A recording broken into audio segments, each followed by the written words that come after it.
이 세상의 삶이 전부이냐? 그래서 내가 생각하는 좋은 인생을 살기 위해서 그냥 열심히 달려가는 인생은 불쌍한 인생이다, 이렇게 말합니다. 그렇죠? 뭐 각자 좋은 인생에 대한 그림은 다를 수 있겠지만, 내가 이제 조금 더 내가 여유가 있고, 조금 더 잘 먹고, 조금 더 내가 원하는 활동들을 마음껏 할 수 있고, 그리고는 또 노후를 위해서도 안정되게 뭔가 준비해 두고, 뭐 이것을 우리가 이제 좋은 인생이라고 생각할 때가 많이 있습니다. 뭐 좋은 인생의 한 부분이긴 하겠지만, 그것만을 위해서 산다면 그건 불쌍한 삶이다, 이렇게 말합니다. 왜요? 죽으면 그만인데 왜 그렇게 허리를 졸라매고 그렇게 아둥바둥 고생하면서 사냐는 거죠. 물론 그 내가 원하는 안정된 삶을 그냥 만들어 놨기 때문에 그것만으로 충분하지 않은가요? 금방 쉬 지나가는 안개와 같은 인생이고 그걸로 끝인데 그렇게 살 이유가 없다는 거죠. 만약에 그리스도인들도 이 땅의 삶이 전부이고 그것을 위해서 살아간다면 그리스도인들은 더더욱 불쌍한 인생이다, 이렇게 말합니다. 왜냐하면은 하나님께서 나의 삶을 보상해 주실 것이다, 내가 이렇게 절제하고 세상 사람들과 다르게 살아가는 삶에 대해서 특별한 하나님의 보상이 있을 것이다, 이렇게 얘기했는데 죽고 났더니 끝났어. 아무것도 없어. 그렇다면 이 얼마나 어리석고 불쌍한 인생이냐는 거죠. 여러분이 생각하는 좋은 인생은 어떤 겁니까? 아까도 얘기했지만 뭐 그리스도인들도 많은 경우에는 세상 사람들이 생각하는 좋은 인생의 그림과도 비슷한 그림들을 가지고 살아갑니다. 이제 뭐 가정이 화목했으면 그것만으로도 충분합니다. 우리 애들이 성공했으면 그것만으로도 충분합니다. 나는 노후 자금이 그래도 뭐 한 10억이나 20억 정도만 있으면, 어떤 사람에게는 그것은 너무 적은 돈이고 어떤 사람에게는 굉장히 큰 돈이고 넉넉한 돈일 수도 있겠죠. 그러면은 좋은 인생이다. 아까도 얘기했지만 좋은 인생의 한 부분은 될 수 있겠지만, 성경은 그것이 좋은 인생은 아니다라고 잘 말씀해주고 있습니다. 우리 T.L. 오스보 목사님의 책 중에서 아주 탁월한 책 중에 하나가 좋은 인생이라는 제목의 책도 나와 있는데, 거기서도 진정한 좋은 인생에 대해서 또 우리의 관점을 열어주기도 합니다. 자, 전도서 5장 18절 19절을 같이 읽어보겠습니다. 사람이 하나님께서 그에게 주신 바 그 일평생에 먹고 마시며 해 아래에서 하는 모든 수고 중에서 낙을 보는 것이 선하고 아름다움을 내가 보았나니 그것이 그의 몫이로다. 또한 어떤 사람에게든지 하나님이 재물과 부여를 그에게 주사 능히 누리게 하시며 제 몫을 받아 수고함으로 즐거워하게 하신 것은 하나님의 선물이라. 인생을 향한 하나님의 호의와 선물이 있다, 이렇게 알려줍니다. 일평생 먹고 마시고 자녀를 낳아 키우고 얼마나 이 수고스럽고 쉽지 않은 인생입니까? 그러나 그 가운데서도 주님께서 우리에게 낙을 주셨다, 즐거움을 주셨다, 이렇게 말합니다. 어떨 때는 아침에 햇살이 돋아나는 것을 봐도 마음에 기쁨이 있죠. 그리고 아이들이 태어나서 자라는 걸 볼 때 너무 기쁩니다. 때때로는 내가 고생스럽지만 열심히 일하고 땀방울을 흘렸는데 바람이 살랑살랑 불어주면서 땀방울을 식혀줄 때 마음이 기쁘고 즐겁죠. 때때로는 밖에 나가서 이 석양의 노을을 보면서 참 인생이 참 고달프지만 이렇게 자연은 아름답구나, 그것만으로도 마음에 즐거움이 있기도 하고, 그리고는 내가 열심히 수고한 것에 대한 어떤 작품과 결과물을 볼 때 마음에 즐거움이 있다.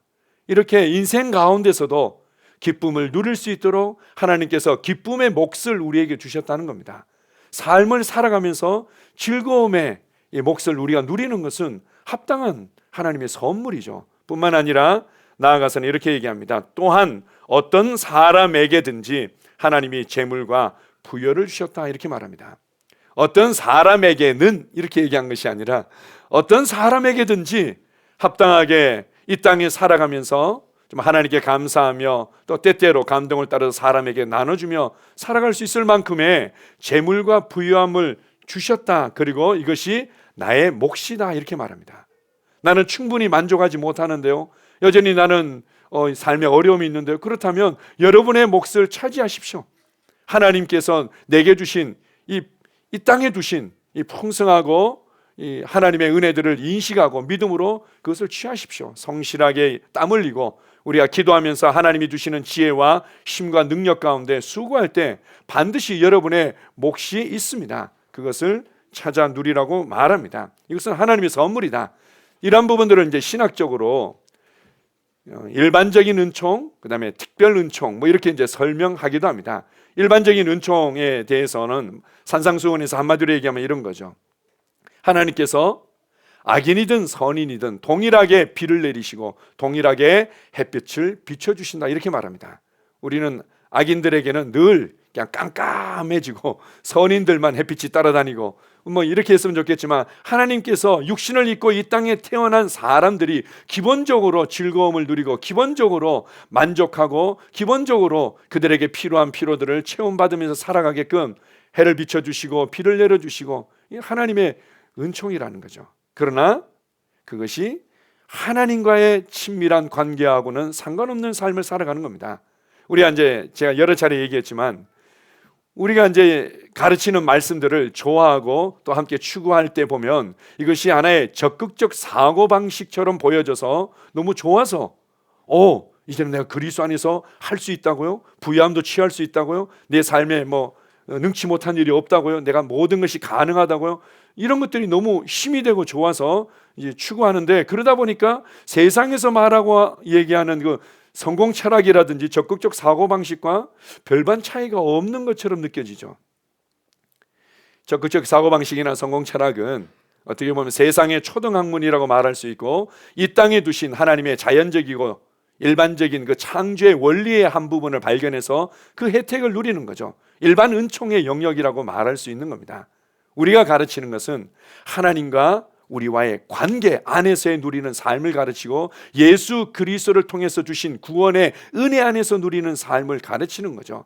그 은혜 안에서 내가 누구인지를 아니까, 구원받은 그리스도 안에서 내가 무엇을 받았고 무엇을 할 수 있는지를 아니까 내가 할 수 있고, 나는 빛나고 나는 위로 가고 내가 변화시킬 수 있고 내가 모든 것의 승리자로 설 수 있다고 고백하고, 내 삶이 그렇게 적극적이고 강하게 풍성하게 나타나는 것 뿐입니다. 어쨌든 잘 먹고 여유 있게 사는 것만이 좋은 인생이 아니라, 그것은 기본적으로 누구나 다 차지하고 누릴 수 있는 삶인데, 하나님과의 바른 관계 안에서 예수 그리스도와의 바른 구원의 은혜 안에서 나의 삶의 이유와 목적을 찾고 그 안에서 살아가는 삶이 진정 아름다운 삶, 지혜로운 삶이라는 거죠. 구체적으로 제가 이렇게 표현했습니다. 나에겐 열심히 살아가야 될 이유가 있습니다. 우리가 단지 잘 먹고 여유 있게 사는 것만이 나의 삶의 이유고 목적이라면, 어떤 사람들은 천국도 그렇게 생각하는 경우들이 있습니다. 천국 가면은 지금보다는 훨씬 더 여유가 있고 훨씬 더 좋은 집에서 훨씬 더 자유롭게 이렇게 살아간다고 합니다. 뭐 돈 많은 사람이나 권력 많은 사람은 이 땅에서도 그 정도의 천국은 충분히 누리고 있습니다. 천국은 그런 곳이 아니죠. 그런 곳이 아니죠. 하나님과의 임재 안에서, 하나님과의 사랑 안에서, 하나님과의 놀라운 지혜와 그 목적 안에서 걷는 삶이 우리에게 주어져 있습니다. 그래서 부활이 있기 때문에 우리의 삶에 의미가 있는 겁니다. 부활이 없다면, 오늘 이제 읽었던 본문 말씀대로 단지 우리의 삶이 이 세상의 삶뿐이고 그걸로 끝난다면, 세상 사람들의 삶은 너무나 불쌍하고 그리스도인들의 삶도 더더욱 불쌍한 삶이다. 그러나 우리에게 부활이 있기 때문에 삶이 의미가 있고, 그래서 열심히 살아가야 될 이유와 목적이 있는 겁니다. 다시 한번 읽어보겠습니다. 17절 19절입니다.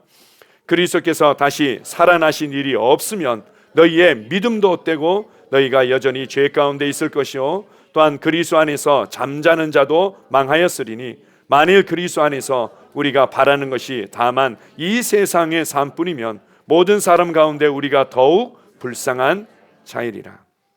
예수님께서 부활하심으로 부활이 실제임을 확증해 주셨습니다.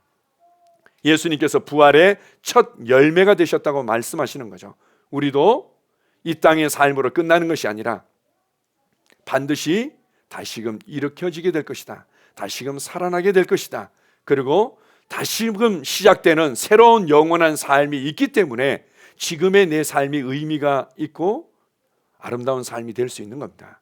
그것에 대한 그림이 없다면, 한 번은 제가 이제 아마 여러분들은 일반적으로 아마 들었던 얘기일 겁니다. 이제 그런 예화가 아니라 실제로 열정적인 그리스도인 교수님께서 그렇게 했던 이야기들이 우리에게 이제 전달된 걸로 알고 있는데요. 교수님이 이제 캠퍼스에서 너무 이제 아끼는 이제 제자였던 모양입니다. 정신없이 학교 교정을 막 뛰어가니까 이제 마음에 품고 기도했던 학생이었던 것 같습니다. 불렀던 거죠. 불러가지고는 물어봤으면 자네 왜 이렇게 열심히 그래 땀을 삐삐 흘리면서 그렇게 열심히 뛰어다니나 이랬더니 뭐 어떤 과제를 해야 되고 뭘 해야 된다고 그래요. 그래? 그걸 해서 뭐 하려고? 그래야지 제가 점수도 잘 받고 대학도 잘 졸업할 수 있죠. 그래? 그러면 대학 졸업해서 뭘 하게? 그래야지 좋은 직장 들어갈 수 있는 거 아닙니까?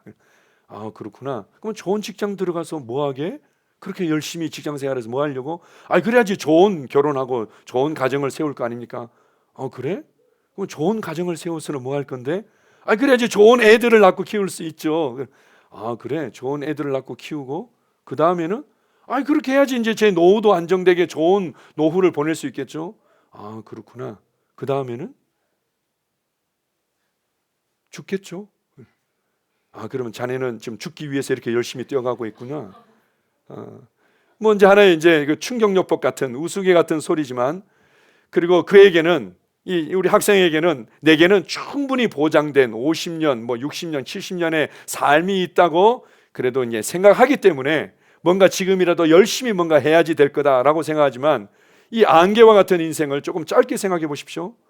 나는 정말 좀 더 빨리 죽으려고 빨리 달려가고 있구나. 이제 이런 그림이 되는 겁니다.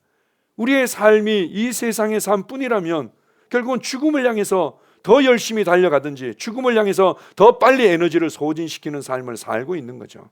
얼마나 불쌍하고 미련한 삶입니까?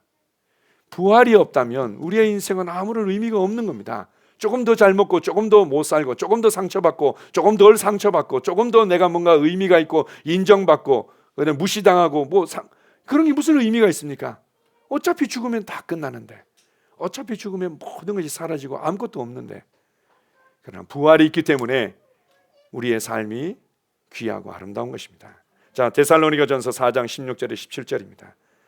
주께서 호령과 천사장의 소리와 하나님의 나팔 소리로 친히 하늘로부터 강림하시리니 그리스도 안에서 죽은 자들이 먼저 일어나고 그 후에 우리 살아남은 자들도 그들과 함께 구름 속으로 끌어올려 공중에서 주를 영접하게 하시리니 그리하여 우리가 항상 주와 함께 있으리라. 우리가 보통 장례 예배 드릴 때 또 많이 인용하는 말씀이기도 합니다. 그리고 맨 끝에 요 다음 구절에는 너희가 그래서 이러한 말로 서로 위로하라 이렇게 얘기를 하죠. 사랑하는 사람을 먼저 떠나보냈을 때, 잃었을 때 위로받을 수 있는 게 대체 뭐가 있습니까? 부활의 소망만이 진정한 위로가 되는 거죠. 그러면서 이 부활에 대한 이 말씀과 이 소망은 결코 우리가 공교롭게 지어낸 얘기가 아니다. 이건 내가 받고 주님께서 내게 보여주시고 가르쳐 주신 것이다. 이렇게 하면서 주께서 호령과 천사장의 소리와 하나님의 나팔 소리로 친히 하늘로부터 다시 오시게 될 것이다. 예수님께서 다시금 오실 터인데, 그때 죽은 자들이, 그리스도 안에서 잠잔 자들이 먼저 부활의 몸을 덧입고는 살아나게 될 것이고, 그리고 예수님께서 오실 때 살아남은 자들은 우리의 몸이 영광스러운 예수님과 같은 부활의 몸으로, 영광스러운 몸으로 변화되어져서 끌어올려져서 주님을 맞이하게 될 것이다. 이게 끌어올려진다. 이걸 한자로 우리가 휴거라고 얘기를 하죠. 그렇게 휴거되어져서 주님을 뵙게 될 것이고, 그 안에서 앞서가 이미 세상을 떠났던 사랑하는 우리 가족들과 형제자매들을 만나서 주님과 함께 영원히 사랑 안에서 살게 될 것이다. 이렇게 말합니다. 죽음 이후에 새로운 삶이, 영원한 삶이, 주님과 온전히 함께하는 삶이 있기 때문에 지금의 삶이 의미가 있다는 거죠. 자, 빌립보서 3장 20절 21절입니다. 같이 읽습니다.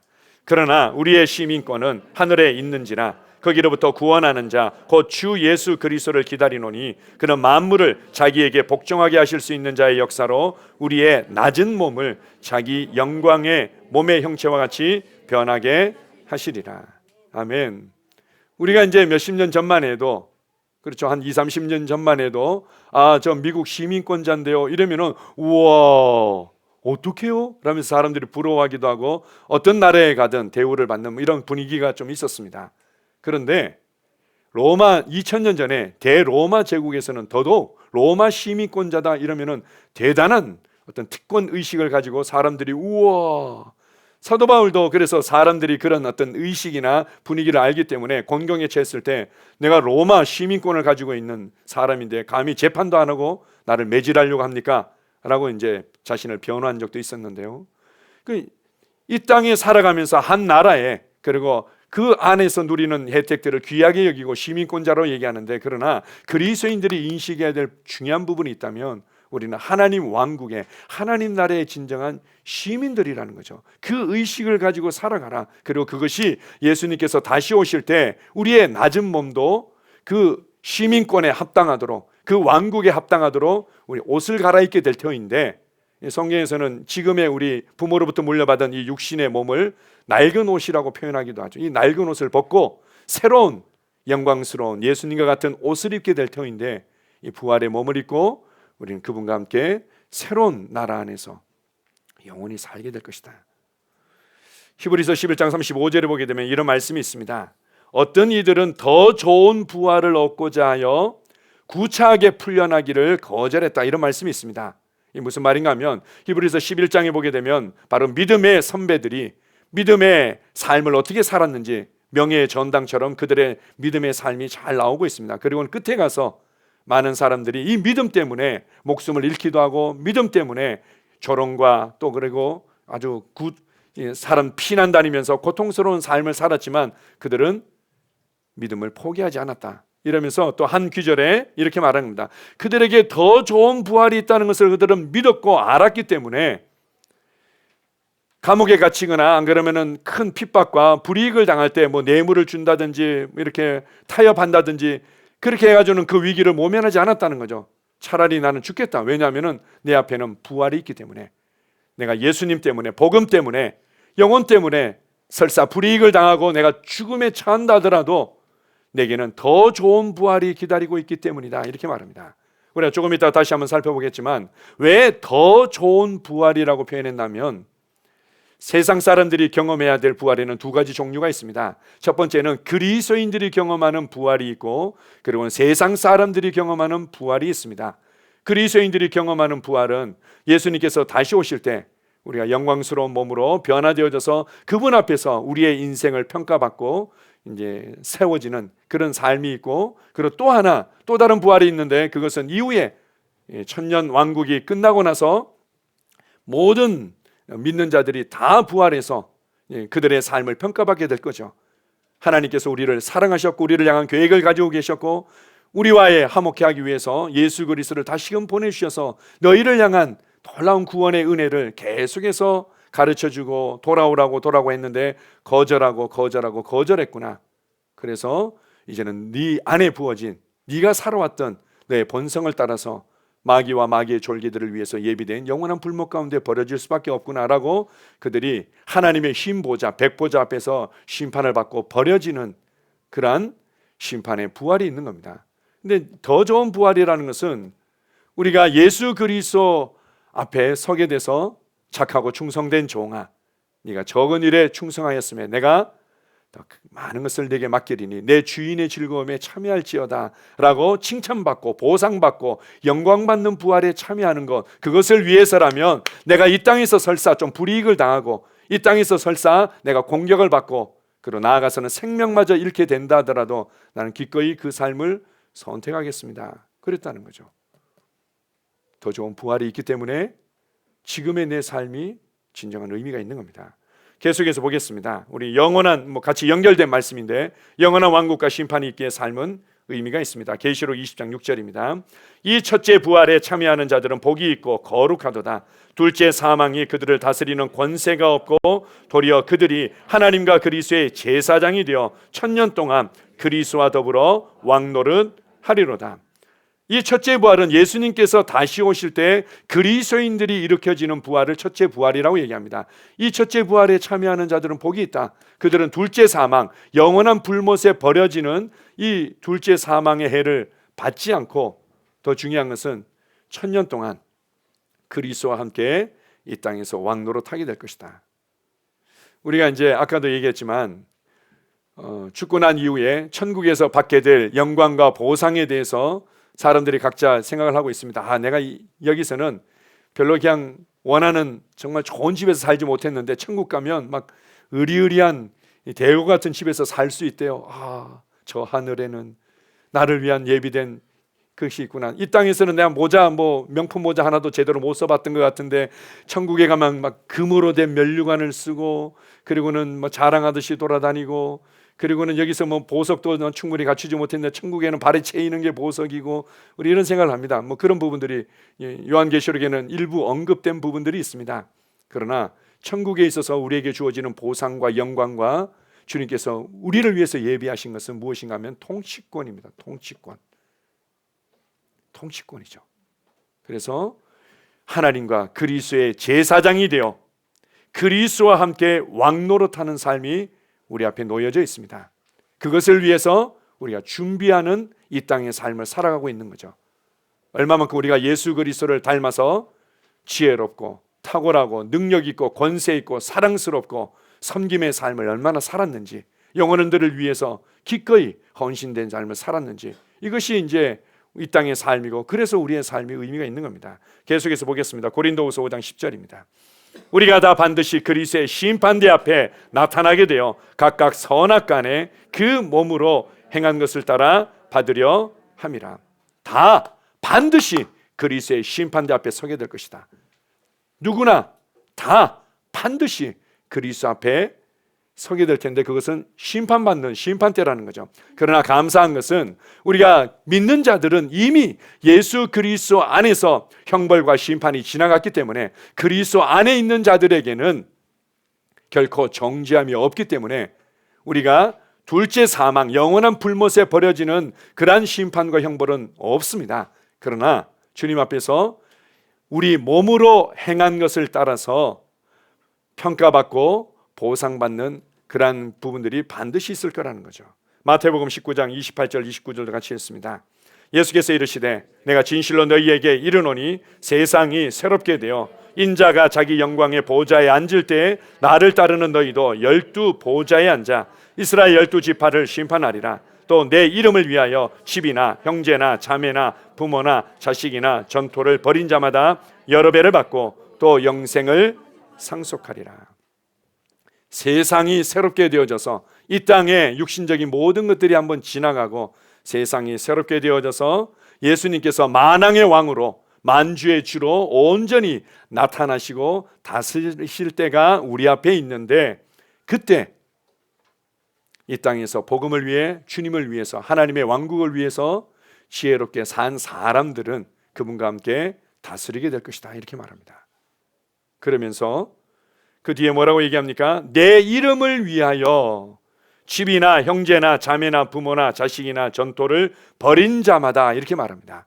주님의 이름 때문에, 주님의 왕국 때문에, 영혼들 때문에, 복음 때문에 기꺼이 헌신하는 삶, 기꺼이 손해보는 삶, 기꺼이 버림받은 삶을 산 자들에게는 하나님께서 이 땅에서도 여러 배 보상을 받을 수 있는 길들을 열어주시고, 그리고 영원한 생명 가운데 주님과 함께 다스리는 삶을 살게 될 것이다, 이렇게 말합니다.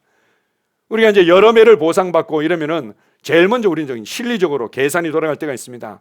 아, 주님을 위해서 내가 한 10만 원 손해보면 여러 배라고 그랬으니까 50만 원 정도는 될까? 100만 원 정도는 될까? 내가 그래도 한 1000만 원 정도 심으면은 우와, 한 1억 정도 뭔가 이렇게 사방에서 몰려올 수 있지 않을까? 여러 배를 받는다는 것은 꼭 물질적인 것만 얘기하는 게 아니죠. 우리가 지난번에 나눴던 것처럼 우리가 심을 때 의의 열매를 풍성하게 맺히게 된다고 말씀하신 것처럼, 우리가 이렇게 주님을 위해서 때로는 희생하고 손해보고 때로는 오해를 받고 어려움을 당할 때 이 땅에서 여러 배를 받을 수 있는 겁니다. 내 안에 하나님을 아는 그 하나님의 사랑을 누리는 것들이 증가되어지고 내 안에 단련된 의의 성품이 더욱더 활성화되고 우리의 삶의 말씀의 능력과 실제들이 더욱더 많이 나타나면서 내 삶의 영향력이 확장되는 거죠. 그것보다 더 귀한 것이 어디 있습니까? 우리가 이제 이 시대에 살아가면서 성도들한테 주님을 위해서 희생할 수 있습니다. 주님을 위해서 희생해야 됩니다. 이제 이런 부분들을 얘기를 할 때 우리는 좀 듣기 싫어하는 부분들이 있습니다. 그러나 예수님의 말씀이고 주님이 우리에게 주신 말씀이니까 우리가 예수님 때문에 나는 잘 될 겁니다. 예수님 때문에 나는 자유합니다. 예수님 때문에 그건 귀한 겁니다. 그러나 동시에 주님께서는 내가 예수님 때문에 기꺼이 이것을 내려놓습니다. 기꺼이 내가 주님 앞에서 손해보기를 선택합니다. 한 번은 제가 책을 읽었는데요, 이분이 이제 사업을 하시다가 주님의 이제 부르심에 의해 가지고는 이제 말씀의 사역자로 헌신하게 됐습니다. 사업장을 잘 키웠어요. 잘 키워가지고는 이렇게 이제 안정되게 만들어놨는데 기꺼이 그것을 이제 자기 같이 이제 동업자들한테 다 주고는, 그리고 자기는 자신의 길을 걸어간 거죠. 한 5년인가 뭐 이렇게 시간이 좀 지났는데 이 회사가 발전하고 주가가 올라가지고는 몇십 배의 수익으로 이제 나타나게 된 거죠. 사람들이 얘기를 했습니다. 아니, 당신이 한 5년만 기다렸으면, 그리고 5년 동안 보유하면서 조금씩 뭐 이렇게 해 나갈 수도 있는 건데, 그거를 그냥 단칼에 감동을 따라서 내려놓고 이렇게 이걸 선택해 가지고는 얼마나 후회가 되십니까? 몇십 배의 수익을 올릴 수도 있고 그것 가지고 얼마나 더 좋은 일들도 할 수 있었을 텐데요. 이러니까 그분이 하시는 말씀이, 저는 제가 한 것에 대해서 후회한 적이 한 번도 없고, 그것으로 말미암아 내 안에 하나님을 알아가고 하나님의 사랑을 알았고 하나님께서 우리에게 베푸신 그 구원의 능력들을 알아가고, 그렇게 해서 내가 성장하고, 그렇게 해서 내가 이 5년 동안에 더 많은 사람들에게 영향을 끼친 것들을 생각하면 이것과 바꿀 수가 없습니다. 돈과 돈을 계산할 수 있을 거라고 우리는 생각하는데, 그래서 우리는 이것도 충분히 실리적으로 뭔가 계산해서 이것도 가지고 저것도 가지고 많은 사람들이 영적으로 성장하지 못하고, 그리고는 항상 그 수준에서 머물러 있는 것처럼 보일 때는 이것도 하고 싶고 저것도 하고 싶고 이것도 해야 되겠고 저것도 해야 되겠고 이것도 그냥 내가 품고 있어야 되겠고, 그렇지만 이것도 하면 좋겠고 이렇게 가지니까 안 되는 거죠. 주님께서 이렇게 얘기합니다. 주님께서 감동을 주시고 또 우리에게 보여주실 때 기꺼이 주님을 위해서, 영원한 왕국을 위해서, 영혼들을 위해서, 복음을 위해서 때로는 직장에서 손해를 볼 수도 있고, 내가 자녀들을 키우는 부분에 있어서 때로는 어려움을 당할 수도 있고, 그리고 내가 나의 사업을 키워가는 부분에 있어서 어느 정도 제한이 있을 수도 있고, 계산하는 거죠. 내가 지혜가 없고 미련해 가지고는 감정적으로 뭔가를 선택한다면 그거는 이제 균형 잡힌 좀 지혜가 필요하겠죠. 그렇지 않고 이 모든 것들을 계산했는데 여전히 주님께서 나를 향한 계획과 인도하심이 이거구나 라고 보여주셨다면 그걸 선택하는 겁니다. 그럴 때 너는 여러 배를 받게 될 것이다. 설사 10만 원 심어서 50만 원 받지 못한다 하더라도, 내가 1000만 원 심어서 내가 1억을 받지 못한다 하더라도 주님께서 의의 열매를 우리 가운데 풍성하게 하실 것입니다. 주님의 일하심을 기대하십시오. 이러한 영원한 삶에 대한, 영원한 나라에 대한, 영원한 부르심에 대한 그림들이 없다면 이 땅의 삶이 무슨 의미가 있습니까? 내가 조금 더 여유가 있다는 것이 대체 어떤 의미가 있습니까? 좋죠? 좋긴 하겠죠. 그러나 우리가 생각하는 것보다도 훨씬 더 시간이 빨리 지나가고 주님의 다시 오심이 점점 더 가까워오고 있습니다. 누가복음 12장 31절 32절을 같이 읽습니다. 자, 시작. 다만 너희는 그의 나라를 구하라. 그리하면 이런 것들을 너희에게 더하시리라. 적은 무리여 무서워 말라. 너희 아버지께서 그 나라를 너희에게 주시기를 기뻐하시느니라. 다만, 마태복음 6장 33절은 오직 그의 나라와 그의 의를 구하라 이렇게 말씀하죠. 다만 너희는 그의 나라를 구하라. 그의 통치를 구하라. 그의 영원한 왕국의 삶을 구하라. 그의 영원한 부르심을 구하라 이렇게 말합니다. 그리하면 이 모든 것을 너희에게 더해 주실 것이다. 우리가 말씀을 시작하면서 우리 전도서 5장 말씀을 같이 읽었습니다. 말씀드렸지만 우리가 이 땅에 내가 수고한 것 가운데서 즐거움을 누리고 아름다움을 경험하면서 살아가는 것은 내게 주어진 합당한 몫입니다. 그리고 재물과 부유함을 누리면서 살아가는 것 내게 주어진 몫입니다. 그건 하나님의 선물이죠. 이 땅의 모든 사람들이 누릴 수 있는 하나님의 은혜입니다. 그러나 우리는 그리스도 안에서의 영원한 삶과 연결시키고, 그리스도 안에서의 영원한 부르심과 연결시키고, 그리스도 안에서의 하나님과 그분의 복음과 연결시키는 삶을 선택하는 것, 이것이 바로 진정한 그리스도인의 삶인 거죠. 그래서 우리는 다르게 살아갑니다. 자, 고린도전서 15장 58절입니다. 그러므로 내 사랑하는 형제들아, 견실하며 흔들리지 말고 항상 주의 일에 더욱 힘쓰는 자들이 되라. 이는 너희 수고가 주 안에서 헛되지 않은 줄 알미라. 우리가 부활에 관해서, 이 부활은 실제고 부활은 능력이고 예수님께서 부활의 첫 열매가 되셔서 너희도 마땅히 이렇게 되어질 것들을 보여주지 않았느냐라고는 부활에 대해서 계속해서 설명하고 난 이후에 맨 마지막 절, 우리가 늘 가까이 접하는 말씀이죠. 그러므로 부활이 있으므로 영원한 하나님의 왕국이 우리 앞에 있으므로 내 사랑하는 형제들아, 흔들리지 마라. 세상 사람들과 비교해서 불안해하고 염려하고 내가 뭔가 실패한 것 같고 뒤처진 것 같으면서 흔들리지 마라. 항상 오히려 주의 일에 더욱 힘쓰는 자들이 되라. 너희 수고가 헛되지 않은 줄 알미니라. 이 세상의 수고와 이 세상의 투자들은 헛된 것으로 나타날 때가 많지만 주님의 나라를 위한 수고와 투자들은 결코 헛된 것으로 나타난 적이 없다, 이렇게 말합니다. 여러분의 수고는 헛되지 않을 겁니다. 여러분이 주님을 위해서, 영혼들을 위해서, 복음을 위해서, 그 왕국을 위해서, 영원한 삶을 위해서 심고 눈물을 흘리고 여러분들이 또한 헌신하거나 희생한 것이 있다면 그것은 결코 헛되지 않을 것입니다.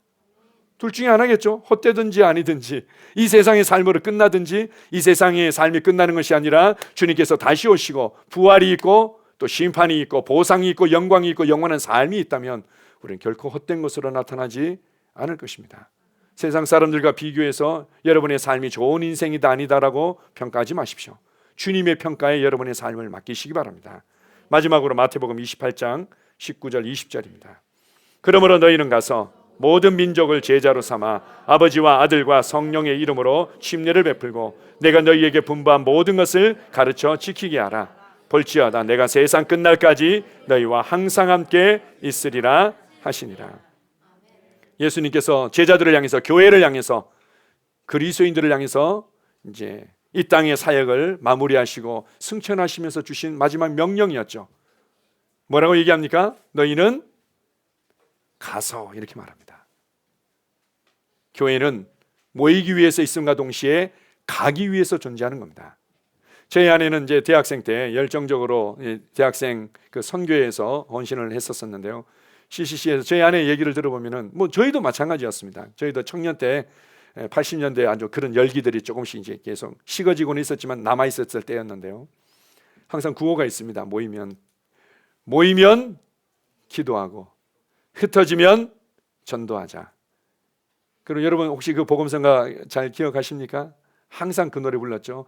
가서 제자 삼으라 세상 모든, 그 찬양 늘 불렸는데, 모이면 뭔가 우리끼리 이제 여러 가지 또 교제와 활동들이 있을 수 있지만 그러나 주된 것은 영혼들을 위해서 기도하고 복음을 위해서 기도하고, 그리고는 흩어지면 삶의 현장에서 복음을 전하기 위해서 삶을 살아가는 겁니다. 내가 사업을 하는 이유도, 내가 사람들을 만나는 이유도, 내가 모든 것을 하는 이유도 결국은 영혼들을 얻기 위해서. 그래서 모이면 기도하고 흩어지면 전도하자. 우리의 예배당을 아늑하게 가꾸고 또 우리가 함께 믿음의 교제를 나누는 것은 결국은 영원한 부르심과 연결시키기 위해서 있는 거죠. 영원한 부르심과, 그것이 무엇인가 하면 바로 제자를 삼는 것이다. 제자를 삼을 수 있는 가장 효과적이고 안전한 공간이 있다면 그것이 바로 셀인 겁니다. 보십시오. 자녀들을 낳고 출산할 수 있는 가장 안전한 공간이 있다면 그게 바로 가정이죠. 가정인 것처럼 교회 안에서 정말 하나님 나라의 삶의 방식을 따라 예수님처럼 살아가도록 돕는 가장 안전한 제자를 만드는 공간이 있다면 바로 그것이 셀인 겁니다. 그래서 셀 안에서 서로를 세워주고 셀 안에서 또 영혼들을 위해서 함께 기도하고, 그리고 삶의 현장에서 하나님의 영원한 부르심을 따라서 살아가도록 격려하고, 그렇게 할 때 제자들이 한 사람 세워지고, 그렇게 해서 또 하나의 셀이 개척되어지고, 그렇게 해서 또 하나의 교회가 개척되어지고, 이것을 위해서 우리의 삶이 있는 겁니다. 내가 열심히 일해야 될 이유는 이 부르심이 있기 때문에, 영원한 왕국이 있기 때문에. 이것과 연결시키지 않는다면 내 삶이 무슨 의미가 있습니까? 내가 제자를 만드는 삶과 이 땅에서 주님께서 복음을 나누면서 영혼을 구원하는 삶과 우리의 모든 활동과 삶들이 연결되어 있지 않다면 대체 그게 무슨 의미가 있습니까? 내가 아무리 뭔가를 다른 사람들과 비교해서 많은 걸 소유하고 누린다 한들 그건 결국 지나가게 되어 있다. 우리가 생각하는 것보다 더 빨리 삶은 지나가고 있습니다. 제가 가끔씩 고민할 때가 있습니다. 말씀을 준비할 때마다, 성도들을 위해서 기도할 때마다 제가 이제 정말 고민하는 몇 가지가 있는데, 그 중에 한 가지는 뭔가 하면 제가 어떤 말씀으로 성도들을 세워줘야 되고 성도들의 삶을 어떤 방향으로 이끌어주도록 말씀을 선포해야 될까.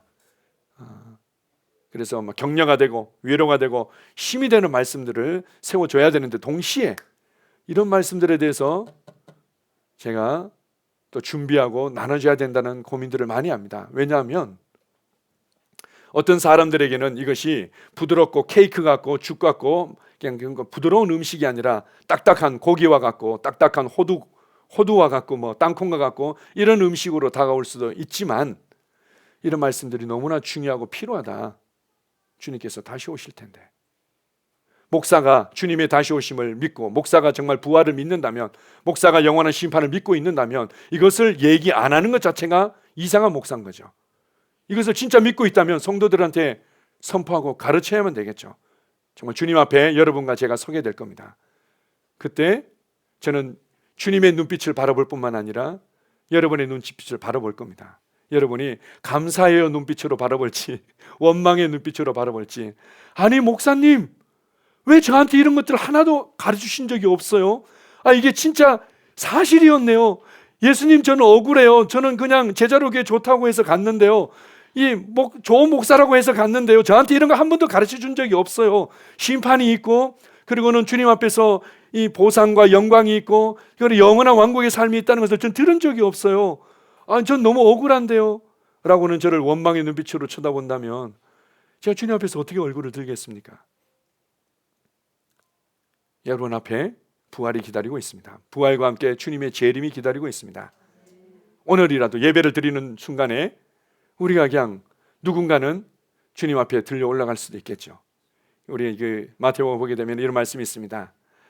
복음성가에도 그런 게 있는데요, 두 사람이 밭을 갈고 있는데 한 사람은 들려 올라가고 한 사람은 남고, 두 사람이 맷돌을 갈고 있는데 한 사람은 들려 올라가고 한 사람은 남고. 주님의 다시 오심이 크리스 목사님은 이렇게 표현할 때가 많이 있거든요. 지금 당장이라도 주님이 오시는 것은 어떤 면에서는 당연하다. 그만큼 많은 부분들이 갖추어져 있고 주님은 언제든지 다시 오실 수 있는 상황이 만들어졌다. 이런 표현들을 말씀의 실제를 통해서 이제 자주 표현하시는데요. 여러분이 집으로 귀가하는 도중에라도 주님은 다시 오시고, 여러분은 부활한 성도들을 또 만나게 되고, 우리도 영광스러운 몸으로 변화될 수도 있습니다. 물론 이제 교리적으로 또 그것을 얘기를 한다면 성경에 보게 되면 구원받은 모든 그리스도인들은 다 그냥 휴거되고 주님 앞에 들려 올라가는 거 아닙니까? 라는 말씀도 성경에 나와 있고, 그런데 한편으로는 신실한 그리스도인들만 부활의 몸을 입고 주님 앞에 서게 되고, 그렇지 않은 그리스도인들은 남게 된다는 것처럼 해석할 수 있는 그런 말씀들도 성경에 있습니다. 그래서 정말 성경을 철저하게 공부하는 성경학자들은 나는 확정적으로 얘기를 못하겠다라고 얘기하는 성경학자들도 여럿 있습니다. 성경에 자세히 보니까 있는 대로 제가 얘기하죠. 저도 이제 확정적으로 제가 아직은 얘기를 못하겠습니다. 왜냐하면은 성경에 보게 되니까 구원받은 모든 그리스도인들은 다 휴거되어지고 구원받은 모든 그리스도인들은 주님 앞에 서게 될 겁니다 라고 보여지는 말씀도 있고, 신실한 그리스도인들만 휴거되는 것처럼 해석될 수 있는 말씀들도 성경에 있습니다.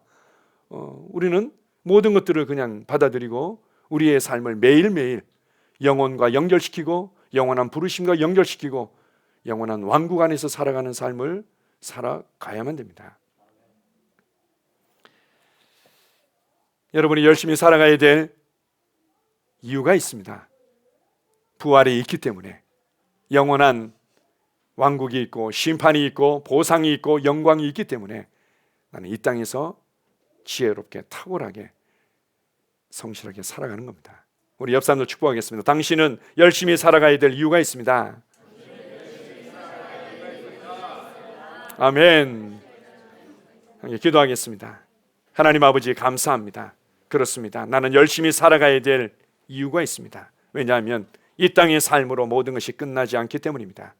주님, 나의 삶이 영혼과 연결되어 있고 하나님의 왕국과 연결되어 있고 하나님의 부르심과 연결되어 있고, 그리고는 주님께서 다시 오실 때 우리는 그 부활을 경험하게 될 것이며 그리스도의 심판대를 경험하게 될 것이고, 그리고 주님 안에서 보상과 영광을 경험하게 될 것이기 때문입니다. 아버지 하나님 감사합니다. 그래서 나는 정말 지혜로운 인생을 선택합니다. 내 모든 삶들이 영원한 부르심과 영원한 왕국과 부활과 심판과 연결되어지는 삶을 살아가겠습니다. 영혼을 구원하고 복음을 전파하며 주님의 이름을 위해서 그리고 제자를 만드는 삶을 위해서 이 땅에 더 많은 셀들이 개척되고 더 많은 교회들이 개척되어지는 부르심을 위해서 내 삶을 연결시키고 나의 삶의 현장을 만들어 가겠습니다. 아버지 하나님, 우리 성도들 한 분 한 분에게 눈을 열어주십시오. 이것이 실제이며 이것이 주님께서 이 시대를 살아가는 이 마지막 세대의 그리스도인들을 향한 하나님의 마음임을 볼 수 있도록 눈을 열어주십시오. 주님 은혜를 감사합니다. 예수님 이름으로 기도합니다. 아멘.